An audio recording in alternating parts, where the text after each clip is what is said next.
Programang ito ay rated SPG. Striktong patnubay at gabay ng magulang ang kailangan. Maaaring Isang mapagpalang araw mga kapuso ang mga dapat nating pakaabangan sa Born to Shine.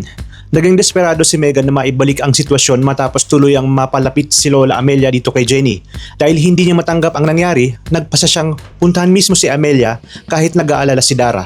Itinuloy pa rin niya ang plano at palihim naman siyang sinundan ng kanyang ina. Samantala, patuloy na naghahanap ng paraan ang mga kaibigan ni Jenny para makalapit muli sa kanya. Humingi sila ng tulong kay Baste at umasang matutulungan silang maibalik ang kanilang samahan. Habang inaayos nila ang kanilang plano, nagkanya-kanya na rin ang direksyon ang kanilang grupo. Sinit naman ay malis na dahil sa mga kailangan niyang asikasuhin.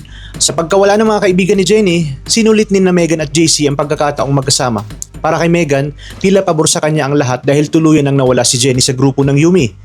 Inakala niyang siya na ang magiging kapalit nito at makukuha niya ang posisyong matagal niya nang inaasam. Pero pagbalik niya ng Yumi House, wala na roon ang kanyang mga kaibigan.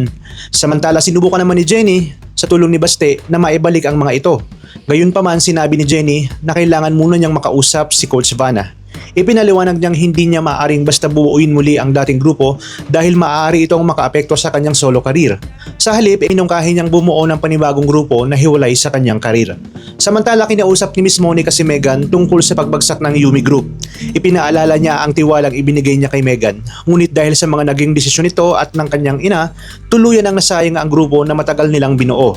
Dahil dito, ipinasyang tapusin na ang Yumi Group at hayaan na si Megan na harapin ang sariling karir nito. Lalo pang naging mahirap ang sitwasyon ni Megan matapos mabunyag ang katotohanan tungkol sa kanyang tuloy na pinagmulan. Nalaman na hindi pala siya ang anak ni Dio at ang kanyang ama ay Freddy.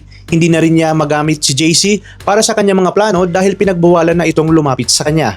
Dahil dito nagpasya si Megan na siya na mismo ang kumilos. Sa kabila ng pagpigil ni Dara, nagtungo siya sa bahay ni Amelia upang hilingin na bumalik na ito sa kanilang mansyon.